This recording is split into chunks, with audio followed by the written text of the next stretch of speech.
بسم اللہ الرحمن الرحیم۔ ناظرین اکرام، آپ کا میزبان احسان چاند حاضر خدمت ہے۔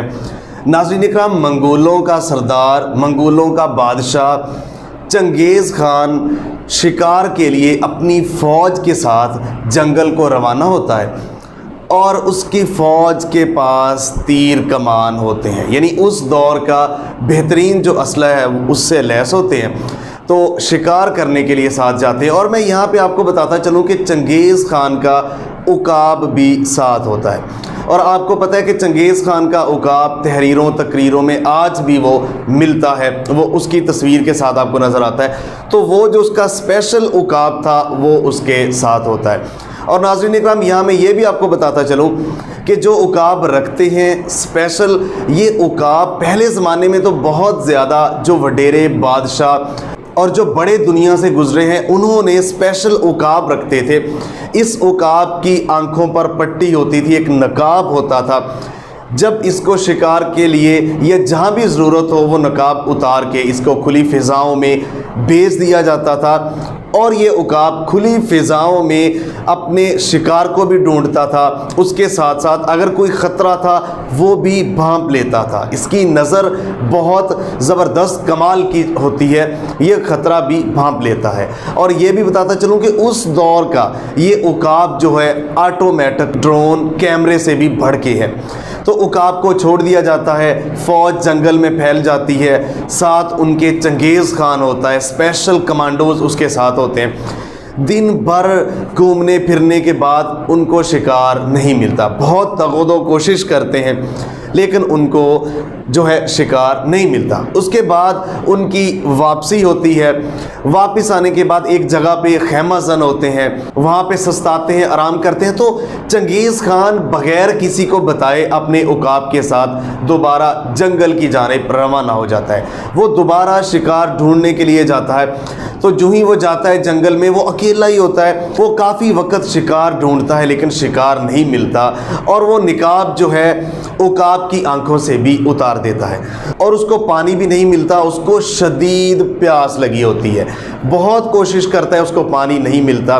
دو پتھروں کے درمیان سے پانی کی ایک دھار، چھوٹا سا پانی جو ہے نا نیچے فوارہ گر رہا ہوتا ہے، تو وہ اپنا پیالہ اٹھاتا ہے، اس کے نیچے رکھ دیتا ہے۔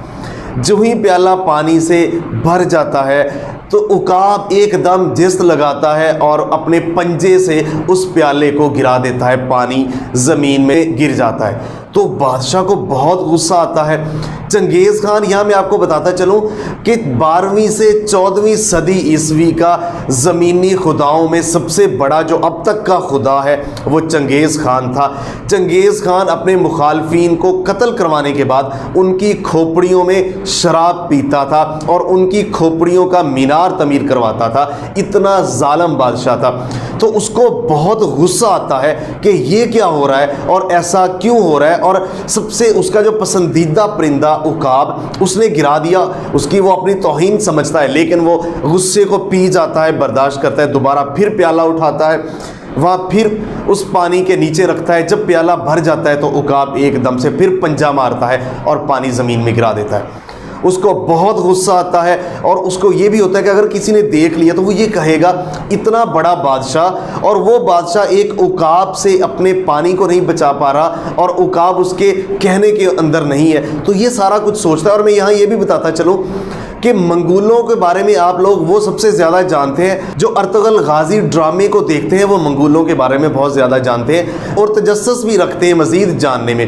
منگول جو تھے وہ چنگیز خان کی موت کے بعد بھی 200 سال تک انہوں نے دنیا میں حکمرانی کی، اور ابھی بھی بہت سارے خطوں میں لاکھوں کی تعداد میں چنگیز خان کی اولاد منگول آج بھی موجود ہیں۔ تو چلتے ہیں دوبارہ وہیں پہ۔ تو ناظرین اکرام، وہ تیسری دفعہ بادشاہ کھڑا ہوتا ہے، چنگیز خان اپنی تلوار نکالتا ہے، تلوار نکالنے کے بعد دوبارہ پانی کا پیالہ وہیں رکھتا ہے اور دوبارہ اس کو بھرنا شروع کر دیتا ہے۔ پھر ویسا ہی ہوتا ہے، جیسا پیالہ بھرتا ہے عقاب ایک دم سے جست لگا کے پنجہ مارتا ہے اور اس کو گرا دیتا ہے پیالے کو۔ بادشاہ کو بہت غصہ تھا، بادشاہ نے ایک ہی تلوار کے وار سے اس کی گردن اڑا دی اور اس کو 2 حصوں میں تقسیم کر کے رکھ دیا۔ اس کے بعد بادشاہ وہاں سے اٹھتا ہے. اٹھنے کے بعد جب وہ پتھر کے اوپر پاؤں رکھ کے آگے گزرتا ہے, جس طرف سے پانی آ رہا ہوتا ہے, تو وہاں ایک چھوٹی سی پانی کی جھیل ہوتی ہے. اس جھیل کے اندر جو اس دور کا خطرناک ترین کوبرا سانپ مرا ہوا ملتا ہے, اور اس سانپ کے جسم سے زہر اس پانی میں شامل ہو رہی ہوتی ہے, اور وہ پانی بادشاہ کے پیالے میں آ رہا ہوتا ہے. تو جب بادشاہ نے وہ پینا تھا تو 1 منٹ میں اس کی موت واقع ہو جانی تھی.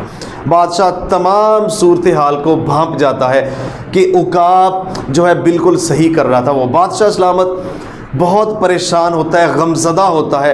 اس کا عقاب اس نے اپنے ساتھ ہر وقت رکھا ہوا ہوتا ہے, وہی عقاب اس کو وہ پکڑتا ہے, پکڑ کے واپس جاتا ہے اپنے فوجیوں کے پاس, اور اس کی شبیہ کے طور پہ بعد میں اس عقاب کو سونے کا عقاب بناتا ہے, جو کہ آج تک تحریروں, تصویروں, تقریروں, ہر جگہ پہ جو آپ کو عقاب چنگیز خان کے ساتھ ملتا ہے وہ سونے کا عقاب بناتا ہے.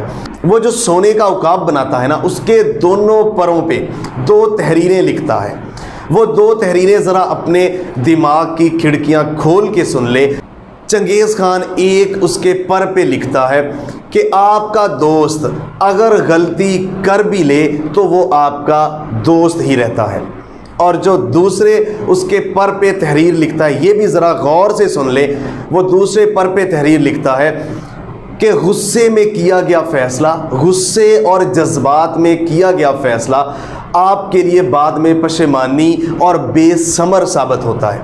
یہ تحریر تھی. تو ناظرین اکرام, آج دیکھ لیں اس سے سبق کیا ملتا ہے. یہ واقعہ مجھے آپ کو سنانے کا مقصد یہ ہے کہ ہم غصے اور جذبات میں جو بھی فیصلہ کرتے ہیں وہ فیصلہ بعد میں آپ کے لیے پشیمانی کا, شرمندگی کا باعث بنتا ہے, بے ثمر ہوتا ہے, اور آپ زندگی بھر پچھتاتے ہیں. آپ بہت سارے آپ کے اپنے ہیں, آپ کے رشتہ دار ہیں, آپ کے دوست احباب ہیں, تو اگر آپ غصے میں فیصلہ کرتے ہیں تو ساری زندگی پشیمانی رہتی ہے اور وہ فیصلہ آپ سے غلط ہوتا ہے. تو دنیا کی تاریخ, ہسٹری اٹھا لیں, غصے اور جذبات میں کیے گئے فیصلے جو وہ اینڈ آف دا ڈے پشیمانی, شرمندگی, بے ثمر کا ہی باعث بنتے ہیں. ناظرین اکرام, اگر آپ کو یہ ویڈیو پسند آئی ہے تو اس کو تمام گروپوں میں شیئر کریں, ہر جگہ پہ سوشل میڈیا کے پلیٹ فارم میں شیئر کریں. ہمیں دیکھنے کا بہت شکریہ. ملتے ہیں ایک نئے پروگرام کے ساتھ, تب تک کے لیے اللہ نگہبان. پاکستان ہمیشہ زندہ باد.